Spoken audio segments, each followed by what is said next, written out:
നമസ്കാരം, ന്യൂസ് റൗണ്ടപ്പിലേക്ക് സ്വാഗതം. ആദ്യം പ്രധാന വാർത്തകൾ. പരിസ്ഥിതി പരിപാടിയിൽ ഭാരതാംബയുടെ ചിത്രത്തിൽ പുഷ്പാർച്ചന നടത്തണമെന്ന ഗവർണറുടെ ആവശ്യത്തിന് വഴങ്ങാതെ സംസ്ഥാന സർക്കാർ. രാജ്ഭവനിൽ നിന്ന് കൃഷി വകുപ്പിന്റെ പരിപാടി സെക്രട്ടേറിയറ്റിലേക്ക് മാറ്റി. നിലമ്പൂർ ഉപതെരഞ്ഞെടുപ്പ് മത്സര ചിത്രം തെളിഞ്ഞു. 10 സ്ഥാനാർത്ഥികൾ മത്സരരംഗത്ത്. PV അൻവറിന് കത്രിക ചിഹ്നം. സംസ്ഥാനത്ത് ഡബിൾ എഞ്ചിൻ സർക്കാർ. ദേശീയപാതയുടെ മറവിൽ നടന്നത് കോടികളുടെ അഴിമതിയെന്ന രമേശ് ചെന്നിത്തല. സംസ്ഥാനത്തെ ബലിപെരുന്നാൾ അവധി ശനിയാഴ്ച. നാളെ തീരുമാനിച്ച അവധിയാണ് ശനിയാഴ്ചത്തേക്ക് മാറ്റിയത്. വിദ്യാർത്ഥികളുടെ ബക്രീദ് അവധി കവർന്നത് പ്രതിഷേധാർഹമെന്ന അധ്യാപക സംഘടനയായ KPSTA. വാർത്തകൾ വിശദമായി. പരിസ്ഥിതി പരിപാടിയിൽ ഭാരതാംബയുടെ ചിത്രത്തിൽ പുഷ്പാർച്ചന നടത്തണമെന്ന ഗവർണറുടെ ആവശ്യത്തിന് വഴങ്ങാതെ സംസ്ഥാന സർക്കാർ. രാജ്ഭവനിൽ നിന്ന് കൃഷി വകുപ്പിന്റെ പരിപാടി സെക്രട്ടേറിയറ്റിലേക്ക് മാറ്റി. RSSന്റെ കാവിക്കൊടി പാറിച്ച ഭാരതാംബയുടെ ചിത്രത്തിൽ പുഷ്പാർച്ചന വേണമെന്ന് ഗവർണർ നിർബന്ധം പിടിച്ചിരുന്നു. ഇതിനുശേഷമേ മറ്റു പരിപാടിയിലേക്ക് കടക്കാൻ കഴിയൂവെന്ന് രാജ്ഭവൻ നിർബന്ധം പിടിച്ചു. എന്നാൽ സർക്കാർ പരിപാടിയിൽ ഇത് അംഗീകരിക്കാൻ കഴിയില്ല എന്ന് കൃഷി വകുപ്പ് അറിയിച്ചു. തുടർന്നാണ് പരിപാടി സെക്രട്ടേറിയറ്റിലേക്ക് മാറ്റിയത്. സംഭവത്തിൽ വിശദീകരണവുമായി രാജ്ഭവൻ രംഗത്തെത്തി. രാജ്ഭവനിൽ നടന്ന പരിപാടിയിൽ എന്തു വേണമെന്ന് രാജ്ഭവൻ തീരുമാനിക്കുമെന്നാണ് ഗവർണറുടെ നിലപാട്. രാജ്ഭവന്റെ സെൻട്രൽ ഹാളിൽ സ്ഥിരമായുള്ള ചിത്രം മാറ്റാൻ കഴിയില്ല എന്ന് അറിയിച്ചതിനെ തുടർന്ന് പരിപാടി മാറ്റിവെച്ചതെന്ന് രാജ്ഭവൻ അറിയിച്ചു.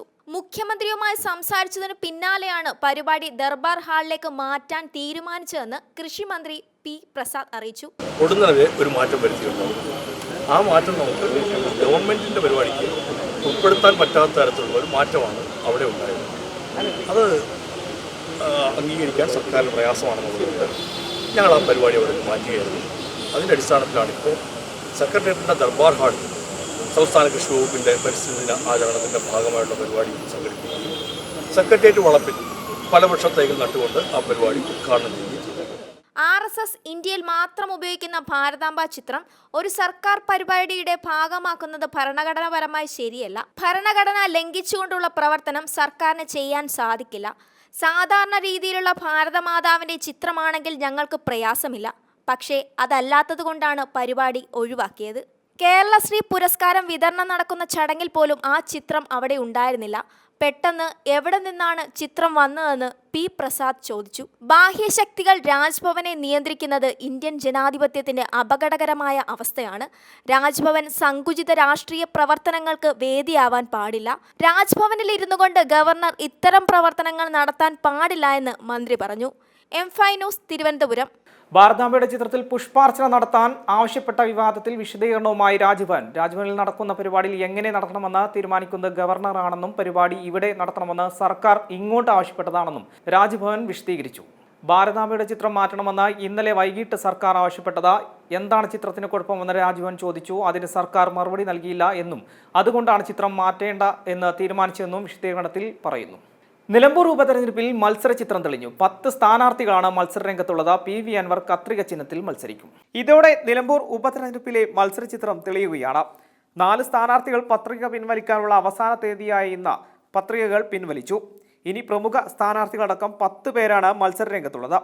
PV അൻവറിന്റെ അപരനായി കരുതിയിരുന്ന അൻവർ സാദത്ത് എന്ന സ്ഥാനാർത്ഥിയടക്കം പിന്മാറി. SDPയുടെ അപര സ്ഥാനാർത്ഥിയും പിന്മാറിയിട്ടുണ്ട്. 18 പത്രികകളാണ് വരണാധികാരിയായ പെരിന്തൽമണ്ണ സബ് കളക്ടർ സ്വീകരിച്ചിരുന്നത്. തൃണമൂൽ കോൺഗ്രസ് സ്ഥാനാർത്ഥിയായി അൻവർ സമർപ്പിച്ച പത്രികയടക്കം 7 എണ്ണം നേരത്തെ തള്ളിയിരുന്നു. കേരളത്തിൽ രജിസ്റ്റർ ചെയ്യാത്ത പാർട്ടിയുടെ സ്ഥാനാർത്ഥിയായി അൻവറിന് മത്സരിക്കാനാകില്ലെന്നാണ് തെരഞ്ഞെടുപ്പ് കമ്മീഷൻ അറിയിച്ചത്. സൂക്ഷ്മ പരിശോധനാ വേളയിലാണ് പത്രിക തള്ളിയത്.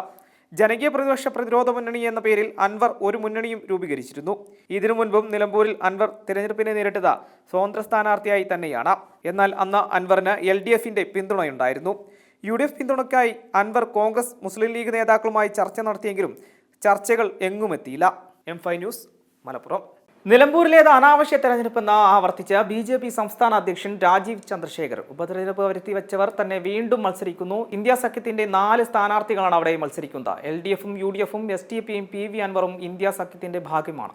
BJP മാത്രമാണ് ഒറ്റയ്ക്ക് മത്സരിക്കുന്നതെന്നും അദ്ദേഹം പറഞ്ഞു. നിലമ്പൂർ ഉപതെരഞ്ഞെടുപ്പിൽ UDFും LDFും തമ്മിലാണ് മത്സരം. നിലമ്പൂരിൽ രാഷ്ട്രീയം മാത്രമാണ് ചർച്ച ചെയ്യുന്നതെന്നും PK കുഞ്ഞാലിക്കുട്ടി പറഞ്ഞു. മലപ്പുറത്ത് മാധ്യമങ്ങളോട് സംസാരിക്കുകയായിരുന്നു അദ്ദേഹം. കഴിഞ്ഞ 9 വർഷമായി കേരളത്തിലെ ജനങ്ങൾ അഭിമുഖീകരിക്കുന്ന പ്രശ്നങ്ങളാണ് നിലമ്പൂർ ഇലക്ഷനിൽ ചർച്ച ചെയ്യുന്നത്. മലയോര കർഷകർ അനുഭവിക്കുന്ന ദുരിതമടക്കം കേരള ജനത അനുഭവിക്കുന്ന പ്രശ്നങ്ങളാണ് മണ്ഡലത്തിൽ ചർച്ച ചെയ്യുന്നത്. കേരള സർക്കാരുകളുടെ ജനദ്രോഹ നയങ്ങളും മണ്ഡലത്തിൽ ചർച്ച ചെയ്യുന്നുണ്ട്. UDF മണ്ഡലത്തിൽ വൻ ഭൂരിപക്ഷത്തോടെ വിജയിക്കുമെന്നും PK കുഞ്ഞാലിക്കുട്ടി അഭിപ്രായപ്പെട്ടു.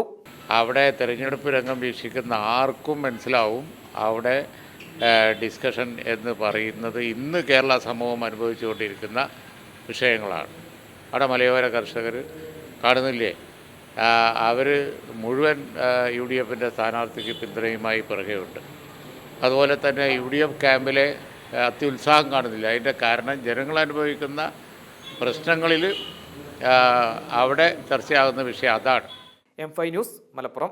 സംസ്ഥാനത്ത് ഡബിൾ എഞ്ചിൻ സർക്കാർ, ദേശീയപാതയുടെ മറവിൽ നടക്കുന്ന കോടികളുടെ അഴിമതിയെന്ന രമേശ് ചെന്നിത്തല. നിലമ്പൂരിൽ വാർത്താ സമ്മേളനത്തിൽ ഗുരുതര ആരോപണവുമായാണ് കോൺഗ്രസ് പ്രവർത്തക സമിതി അംഗം രമേശ് ചെന്നിത്തല രംഗത്ത് വന്നത്. സംസ്ഥാനത്തിന്റെ മുഖ്യമന്ത്രിയും പൊതുമരാമത്ത് മന്ത്രിയും നിതിൻ ഗഡ്കരിയെ കണ്ട് ഈ ദേശീയപാതയിൽ ഉണ്ടായിട്ടുള്ള ഗുരുതരമായ ക്രമക്കേടുകളെ പറ്റിയും അഴിമതികളെ പറ്റിയും ഇവർ പറയുമെന്നാണ് ഞാൻ കരുതിയത്. ഞാൻ മാത്രമല്ല, കേരളത്തിലെ പൊതുസമൂഹം കരുതിയത് അതാണ്. കേരളത്തിലെ നാഷണൽ ഹൈവേ 66 നിർമ്മാണ പ്രവർത്തനത്തിൽ ഗുരുതരമായ അഴിമതിയാണ് ഉണ്ടായിരിക്കുന്നത്. ഈ അഴിമതിയെപ്പറ്റി എന്തുകൊണ്ടാണ് മുഖ്യമന്ത്രിയും പൊതുമരാമത്ത് മന്ത്രിയും കേന്ദ്രമന്ത്രിയോട് സംസാരിക്കാതിരുന്നത്? കേരളത്തിലുള്ളത് ഒരു ഡബിൾ എഞ്ചിൻ ഗവൺമെന്റ് ആണോ? മുഖ്യമന്ത്രിയുടെയും പൊതുമരാമത്ത് മന്ത്രിയുടെയും സംഭാഷണം പ്രസ്താവനയും കേട്ടപ്പോൾ എനിക്ക് തോന്നിയത് ഇവിടെ ഒരു ഡബിൾ എഞ്ചിൻ ഗവൺമെന്റ് ആണ്. മോഡി പറയുന്ന വാചകമാണ് ഈ ഡബിൾ എഞ്ചിൻ ഗവൺമെന്റ്. അവിടെയും അവരുടെ ഗവൺമെന്റ്, കേന്ദ്രത്തിലും അവരുടെ ഗവൺമെന്റ്, സംസ്ഥാനത്തിലും അവരുടെ ഗവൺമെന്റ്.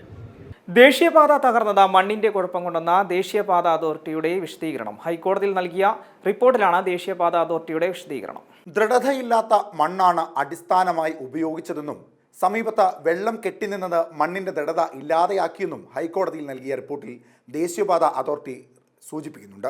ദേശീയപാത തകർന്നത് പ്രഥമദൃഷ്ട്യാ കരാറുകാരുടെ വീഴ്ചയെന്നും ദേശീയപാത അതോറിറ്റി വ്യക്തമാക്കുന്നു. പുതിയ കരാറുകളിൽ നിന്നും നിലവിലെ കരാറുകളിൽ നിന്നും കമ്പനിയെ വിലക്കിയിട്ടുണ്ടെന്ന് NHAI ഹൈക്കോടതിയെ അറിയിച്ചു. പ്രൊജക്ട് കൺസൾട്ടന്റിനെയും വിലക്കിയിട്ടുണ്ട്. പ്രശ്നം പരിഹരിക്കുവാനുള്ള എല്ലാ നടപടികളും സ്വീകരിച്ചു. IIT ഡൽഹിയിൽ നിന്ന് വിരമിച്ച പ്രൊഫസർക്ക് മേൽനോട്ട ചുമതല നൽകിയെന്നും NHAI റിപ്പോർട്ടിൽ ചൂണ്ടിക്കാണിച്ചിട്ടുണ്ട്. പ്രത്യേക മേൽനോട്ടത്തിൽ 2 അംഗ വിദഗ്ധ സമിതി അന്വേഷിച്ചുവെന്നും സമിതി പരിഹാരമാർഗ്ഗങ്ങൾ നിർദ്ദേശിച്ചുവെന്നും NHAI കോടതി അറിയിച്ചു. പുനർനിർമ്മാണം പൂർത്തിയാക്കാൻ പ്രത്യേക മാർഗനിർദ്ദേശങ്ങൾ നൽകിയിട്ടുണ്ടെന്നും ദേശീയപാത അതോറിറ്റി കോടതിയെ അറിയിച്ചു. M5 news, Kochi. പ്ലാസ്റ്റിക് മുക്തമായ ഒരു ഭാവി തലമുറയെ വാർത്തെടുക്കുക എന്ന ഉത്തരവാദിത്വമാണ് നമുക്കുള്ളതെന്ന് മുഖ്യമന്ത്രി പിണറായി വിജയൻ തിരുവനന്തപുരത്ത് ലോക പരിസ്ഥിതി ദിനത്തിന്റെ സംസ്ഥാനതല ഉദ്ഘാടനം നിർവഹിച്ച് സംസാരിക്കുകയായിരുന്നു അദ്ദേഹം. ഇന്ന് ലോക പരിസ്ഥിതി ദിനം.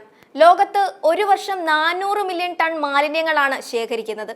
അതിൽ 10% മാത്രമേ പുനർനിർമ്മാണത്തിന് വിധേയമാക്കുന്നുള്ളൂ. ബാക്കി 90% പ്ലാസ്റ്റിക്കും മാലിന്യമായി തന്നെയാണ് തുടരുന്നത്. പുഴയിലും മറ്റു ജലാശയങ്ങളിലും അടിഞ്ഞുകൂടുന്ന മാലിന്യങ്ങൾ ജലജീവികളുടെ ജീവന് തന്നെ ഭീഷണിയാവുന്നുണ്ട്.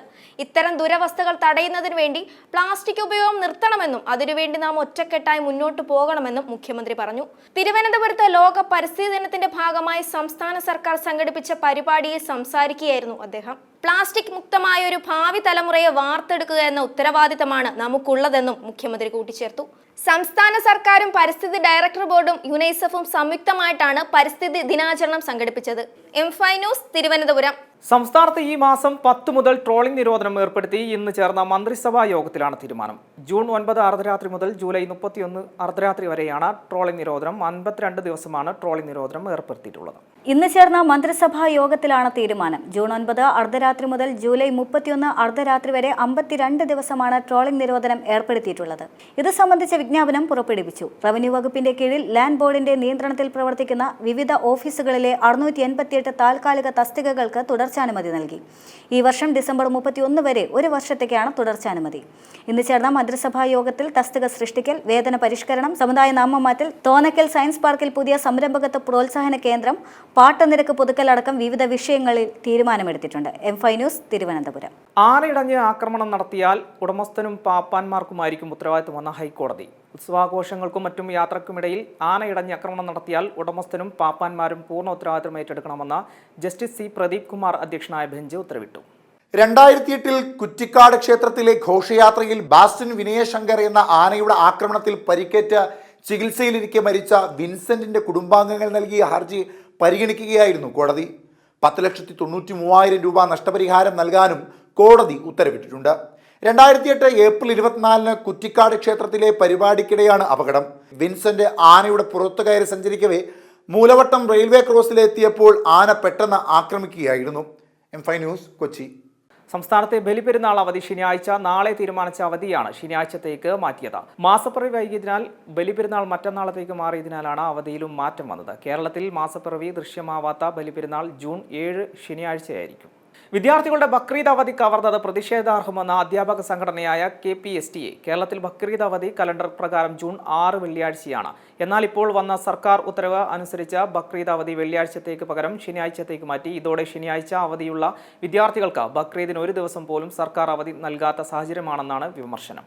നേരത്തെ പ്രഖ്യാപിച്ച പെരുന്നാൾ അവധി റദ്ദാക്കിയത് പ്രതിഷേധാർഹമെന്ന ലീഗ് സംസ്ഥാന ജനറൽ സെക്രട്ടറി PMA സലാം വെള്ളിയാഴ്ച അവധി പ്രഖ്യാപിക്കണമെന്നും PMA സലാം ആവശ്യപ്പെട്ടു. മഞ്ഞുമേൽ ബോയ്സ് സാമ്പത്തിക തട്ടിപ്പ് കേസിൽ നടൻ സൗബിൻ ഷാഹിറിന് നോട്ടീസ്. 14 ദിവസത്തിനകം അന്വേഷണ സംഘത്തിന് മുന്നിൽ ഹാജരാകാൻ ആവശ്യപ്പെട്ടാണ് നോട്ടീസ്. സൗബിൻ ഷാഹിറിന് പുറമെ സഹനിർമ്മാതാക്കളായ ബാബു ഷാഹിറിനും ഷോൺ ആന്റണിക്കും നോട്ടീസ് നൽകിയിട്ടുണ്ട്. നേരത്തെ കേസിൽ അന്വേഷണം തുടരാമെന്ന് ഹൈക്കോടതി ഉത്തരവിട്ടിരുന്നു. നിർമ്മാതാക്കളുടെ ആവശ്യം തള്ളിക്കൊണ്ടായിരുന്നു ഉത്തരവ്. സിനിമയുടെ ലാഭവിഹിതം നൽകിയില്ലെന്ന അരൂർ സ്വദേശി സിറാജ് വലിതുറയുടെ പരാതിയിലാണ് സൗബിൻ ഷാഹിർ, ബാബു ഷാഹിർ, ഷോൺ ആന്റണി എന്നിവർക്കെതിരെ കേസെടുത്ത് അന്വേഷണം ആരംഭിച്ചത്. സിനിമയ്ക്കായി താൻ മുടക്കിയ പണവും ലാഭവിഹിതവും തിരിച്ചു നൽകിയില്ല എന്നാണ് സിറാജ് വലിയതറയുടെ പരാതി. M5 news, Kochi. POCSO case പ്രതിയായ വ്ളോഗർ മുകേഷ് M. നായരെ സ്കൂൾ പ്രവേശനോത്സവത്തിന്റെ ഭാഗമായുള്ള പരിപാടിയിൽ പങ്കെടുപ്പിച്ചതിൽ പ്രതികരിച്ച് മന്ത്രി V. ശിവൻകുട്ടി. സംഭവം ഗൗരവമായി കാണുന്നെന്നും സ്കൂൾ മാനേജ്മെന്റ് നടപടിയെടുത്തില്ലെങ്കിൽ സർക്കാർ നടപടിയെടുക്കുമെന്നും മന്ത്രി വ്യക്തമാക്കി. വിദ്യാഭ്യാസ ഡയറക്ടറോട് അടിയന്തരമായി റിപ്പോർട്ട് സമർപ്പിക്കാൻ നിർദ്ദേശം നൽകിയിട്ടുണ്ട്. ഹെഡ്മാസ്റ്റർ സംഭവത്തിൽ വീഴ്ച നടന്നതായി സമ്മതിച്ചിട്ടുണ്ട്. മുകേഷ് പ്രതിയാണെന്ന വിവരം അറിയാതെയാണ് പരിപാടിയിൽ പങ്കെടുപ്പിച്ചത് എന്നാണ് ഹെഡ്മാസ്റ്ററുടെ വിശദീകരണമെന്നും V. ശിവൻകുട്ടി കൂട്ടിച്ചേർത്തു. തിരുവനന്തപുരം ഫോർട്ട് ഹൈസ്കൂളിലാണ് മുകേഷ് M. നായർ അതിഥിയായി പങ്കെടുത്തത്. പോക്സോ കേസ് പ്രതിയെ സ്കൂൾ പ്രവേശനോത്സവത്തിന്റെ ഉദ്ഘാടകനാക്കിയതിൽ സംഘാടകർ മാപ്പ് ചോദിച്ച് രംഗത്ത് വന്നിരുന്നു.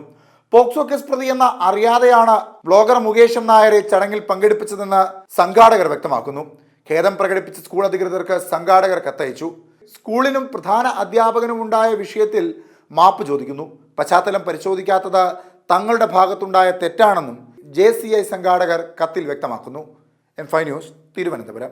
ആലപ്പുഴ കഞ്ചാവ് കേസിൽ പ്രതിഭ MLAയുടെ മകൻ കനിവിനെ ഒഴിവാക്കി എക്സൈസ് കുറ്റപത്രം. കനിവിന് 9ാം പ്രതിയായി FIR ഇട്ട കേസിലാണ് 7 പേരെ ഒഴിവാക്കി കുറ്റപത്രം സമർപ്പിച്ചത്. പ്രതിഭയുടെ മകൻ കനിവ് 9ാം പ്രതിയായ FIR ഇട്ട കേസിലാണ് കനിവ് ഉൾപ്പെടെ 7 പേരെ ഒഴിവാക്കി കുറ്റപത്രം സമർപ്പിച്ചിരിക്കുന്നത്. തെളിവുകളുടെ അഭാവത്തിൽ 7 പേരെ ഒഴിവാക്കിയതായി എക്സൈസ് ഇടക്കാല റിപ്പോർട്ട് നേരത്തെ കോടതിയിൽ സമർപ്പിച്ചിരുന്നു. ഡിസംബർ 28-നാണ് ആലപ്പുഴ തകഴയിൽ നിന്ന് പ്രതിഭ MLAയുടെ മകൻ കനിവ് ഉൾപ്പെടെ 9 പേരെ കഞ്ചാവ് ഉപയോഗിച്ചു കൊണ്ടിരിക്കെ കുട്ടനാട് എക്സൈസ് സംഘം പിടികൂടിയത്. കേസിൽ 9ാം പ്രതിയായിരുന്നു കനിവ്. കഞ്ചാവ് കൈവശം വെച്ചതിനും പൊതുസ്ഥലത്ത് കഞ്ചാവ് ഉപയോഗിച്ചതിനുമായിരുന്നു കേസ്.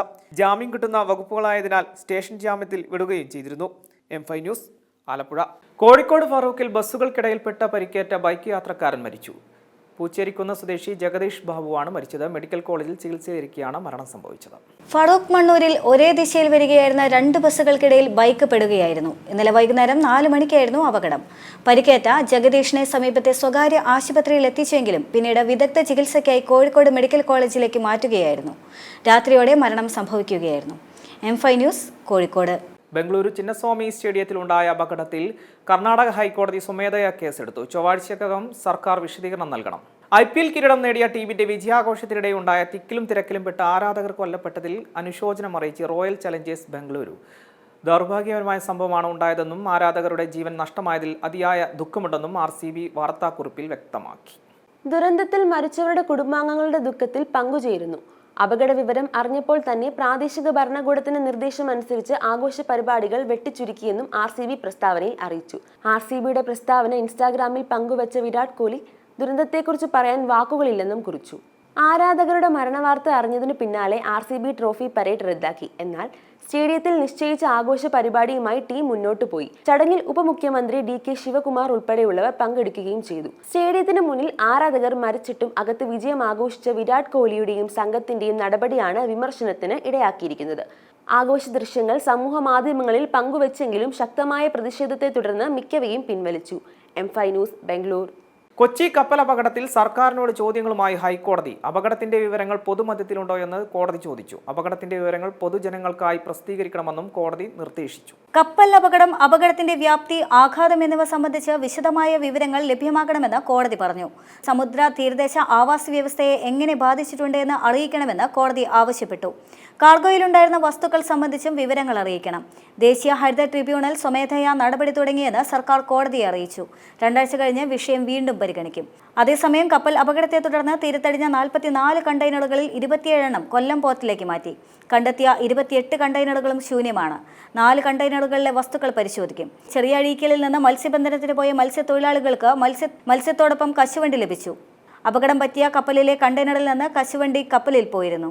മെയ് 25-നാണ് സംസ്ഥാനത്തിന് ദൂരവ്യാപക പ്രത്യാഘാതങ്ങൾ ഉണ്ടാക്കാൻ സാധ്യതയുള്ള അപകടമുണ്ടായത്. അപകടത്തിൽപ്പെട്ട കപ്പലിൽ ഉണ്ടായിരുന്നത് 643 കണ്ടെയ്നറുകളാണ്. ഇതിൽ കടലിൽ എത്ര എണ്ണം വീണ്ടും ഉണ്ട് എന്നതിൽ ഇപ്പോഴും നിശ്ചയമില്ല. 100-നടുത്ത് കണ്ടെയ്നറുകൾ വീണിട്ടുണ്ടാകുമെന്നാണ് നിഗമനം. കേരളത്തിന്റെ വിവിധയിടങ്ങളിലായി കണ്ടെത്തിയത് 59 കണ്ടെയ്നറുകളാണ്. M5 news, Kochi. അറബിക്കടലിൽ മുങ്ങിയ MC എൽസാത്രി ചരക്കു കപ്പലിലെ കണ്ടെയ്നറുകളിൽ എന്തെല്ലാമാണ് ഉണ്ടായിരുന്നെന്ന വിവരങ്ങൾ സർക്കാർ പുറത്തുവിട്ടു. കൊച്ചി തീരത്തിനടുത്ത് അറബിക്കടലിൽ മുങ്ങിയ കപ്പലിലെ കണ്ടെയ്നറുകളിലുള്ള വസ്തുക്കളുടെ പട്ടിക സംസ്ഥാന സർക്കാർ പുറത്തുവിട്ടു. കപ്പലിലുണ്ടായിരുന്ന 13 കണ്ടെയ്നറിൽ കാൽസ്യം കാർബൈഡ് ആയിരുന്നു. ഇത് വെള്ളവുമായി ചേർന്നാൽ പെട്ടെന്ന് തീപിടിക്കുന്ന അസറ്റലീൻ വാതകവുമായി മാറും. ഇവയിൽ 8 എണ്ണം കപ്പലിന്റെ അകത്തെ അറയിലാണ്. ബാക്കിയുള്ള കണ്ടെയ്നറുകൾ പുറത്തുമാണ് സൂക്ഷിച്ചിരുന്നത്. ക്യാഷ് എന്ന് എഴുതിയ 4 കണ്ടെയ്നറിൽ കശുവണ്ടിയാണ് ഉണ്ടായിരുന്നത്. 46 കണ്ടെയ്നറിൽ തേങ്ങയും കശുവണ്ടിയും, 87 കണ്ടെയ്നറിൽ തടിയുമായിരുന്നു എന്നാണ് സർക്കാർ വ്യക്തമാക്കുന്നത്. M5 news, Kochi. താമരശ്ശേരി ഷഹബാസ് വധക്കേസിലെ പ്രതികളായ വിദ്യാർത്ഥികൾക്ക് +1 പ്രവേശനം ലഭിച്ചു. 2 വിദ്യാർത്ഥികൾക്ക് താൽക്കാലിക പ്രവേശനവും ഒരാൾക്ക് സ്ഥിര പ്രവേശനവും ലഭിച്ചു. താമരശ്ശേരി ഷഹബാസ് വധക്കേസിലെ കുറ്റാരോപിതരായ 5 വിദ്യാർത്ഥികൾക്ക് ഹൈക്കോടതി ഉത്തരവിന്റെ അടിസ്ഥാനത്തിൽ +1 പ്രവേശനം ലഭിച്ചു. താമരശ്ശേരി GVHSSൽ 3 പേർക്കും 2 പേർക്ക് കോഴിക്കോട് നഗരത്തിലെ 2 സ്കൂളുകളിലുമാണ് പ്രവേശനം നൽകിയത്. പ്രതിഷേധവുമായി എത്തിയ KSU MSF പ്രവർത്തകരെ അറസ്റ്റ് ചെയ്ത് നീക്കിയ ശേഷമായിരുന്നു നടപടികൾ. പ്രവേശനം നൽകിയ തീരുമാനം തെറ്റായ സന്ദേശം നൽകുമെന്ന് ഷഹബാസിന്റെ അച്ഛൻ പറഞ്ഞു. SSLC പരീക്ഷ എഴുതുന്നതിന് ദിവസങ്ങൾ മാത്രം ബാക്കി നിൽക്കെ ട്യൂഷൻ സെന്ററിൽ വെച്ചുണ്ടായ തർക്കത്തിന്റെ പേരിൽ സഹപാഠിയെ കൊലപ്പെടുത്തിയെന്ന കേസിൽ കുറ്റാരോപിതരായി ജുവനൈൽ ഹോമിൽ കഴിയുന്ന 6 വിദ്യാർത്ഥികളിൽ 5 പേർക്ക് ഹൈക്കോടതി ഇടപെടലിലാണ് +1 പ്രവേശനം ലഭിച്ചത്. പരീക്ഷയിലും ഫലപ്രഖ്യാപനത്തിലും എന്നതുപോലെ പ്രവേശന നടപടികളും കോടതി ഇടപെടൽ കൊണ്ടും പ്രതിഷേധങ്ങൾ കൊണ്ടും സംഭവ ബഹുലമായി. യോഗ്യരായ വിദ്യാർത്ഥികൾക്ക് ഇന്ന് രാവിലെ 10 മണിക്കും വൈകിട്ട് 5 മണിക്കും ഇടയിൽ പ്രവേശനം നൽകണമെന്നായിരുന്നു ഹൈക്കോടതി ഉത്തരവ്. പ്രതിപക്ഷ വിദ്യാർത്ഥി യുവജന സംഘടനകളുടെ പ്രതിഷേധ ആഹ്വാനത്തിന്റെ പശ്ചാത്തലത്തിൽ പ്രവേശന നടപടികൾ ഓൺലൈൻ വഴിയാക്കുന്ന കാര്യം പോലീസ് പരിഗണിച്ചിരുന്നു. എന്നാൽ പിന്നീട് വിദ്യാർത്ഥികളെ നേരിട്ടെത്തിക്കാൻ തന്നെ തീരുമാനിക്കുകയായിരുന്നു. ഇതിനായുള്ള നീക്കങ്ങൾ പോലീസ് തുടങ്ങിയതിന് പിന്നാലെ KSU MSF പ്രവർത്തകർ താമരശ്ശേരി GVHSSന് മുന്നിൽ പ്രതിഷേധവുമായി എത്തി. M5 news, Wayanad. ഇനി എന്റർടൈൻമെന്റ്.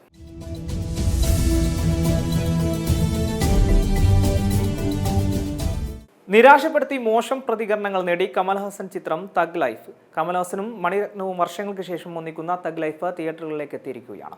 കമൽഹാസനും മണിരത്നവും വർഷങ്ങൾക്ക് ശേഷം ഒന്നിക്കുന്ന തഗ് ലൈഫ് തിയേറ്ററിൽ എത്തിയിരിക്കുകയാണ്. കമലും മണിരത്നവും വീണ്ടും ഒന്നിക്കുന്നു എന്നത് തന്നെയായിരുന്നു സിനിമയുടെ ഏറ്റവും വലിയ ഹൈപ്പ്.